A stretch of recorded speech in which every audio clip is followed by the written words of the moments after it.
السلام عليكم وأسعد الله مساءكم.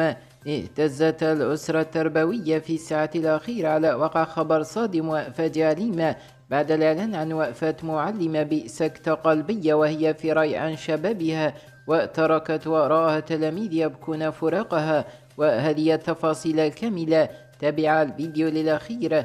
فقدت الأسرة التربوية مؤخرا المعلمة والأستاذة حياة والعاملة قيد حياتها بابتدائية ترقيق العرب بجندل بولاية عين الدفلة، وشاءت الأقدار أن تفارقنا وتفارق تلاميذها والذين تعلقوا بها وأحبوها، وكانوا يتجهزون للقائها في أول أيام الدخول المدرسي بعد العطلة الشتوية ليجدوا أنفسهم بدون أستاذتهم والتي رحلت إلى الأبد رحمها الله وأسكنها فسيح جناتها. إنا لله وإنا إليه راجعون.